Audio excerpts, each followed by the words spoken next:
చాలా నిర్లక్ష్యంగా pollution control board అసలు ఉందా లేదా, అసలు ఆ బోర్డు కానీ దాంట్లో ఉన్న టాస్క్ ఫోర్స్ కానీ దాంట్లో ఉన్న మెంబర్ సెక్రటరీ కానీ ఎక్కడా కూడా పని చేస్తున్నట్టు ఎక్కడా కనపడతలేదు.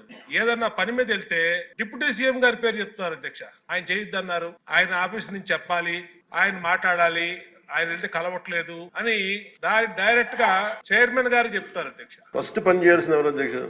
అర్బన్ బాడీస్ పని చేయాలి, మున్సిపాలిటీస్ పనిచేయాలి. Everything you cannot completely directly correlate with pollution control board. అలాగే వారిది నేను ఒక ఆయన సరిదిద్దుకోవాలో లేదంటే నాకు తెలియదు, కానీ ఒక మాట అయితే చెప్పదలుచుకున్నాను. ఇది అందుబాటులో ఉండరు, ఇవన్నీ తప్పు. రాగానే మనకి చైర్మన్ గారికి కూడా చెప్పాను, first pollution control board open చేయమని. అదొక వాస్తవం ఏంటంటే పొల్యూషన్ కంట్రోల్ బోర్డు సామాన్య మనిషికి సంబంధం, ఓన్లీ ఇండస్ట్రియల్ కనెక్టెడ్ అనుకుంటారు. ఇది ఫస్ట్ టైం కృష్ణయ్య గారు వచ్చాక వారికి తెలియజేసిన హీ హాజ్ ఓపెన్ ఇట్. ఎవరైనా సరే ఎనీ ఆఫీస్కి వెళ్ళిపోయి మీరు పొల్యూషన్ కంట్రోల్ బోర్డు ఆఫీస్కి వెళ్తే మీకు అది ఓపెన్గా ఉంటుంది. దానికి నేను బాధ్యత తీసుకున్న తర్వాత మొట్టమొదటి చేసిన అధ్యక్ష. కాకపోతే దీని మీద అవగాహన కల్పించాలి, అసలు వెళ్తే కొంత సమాధానం. ఎందుకంటే first of all there is extensive employment shortage ఉంది, దానికి అదొక మేజర్ సమస్య.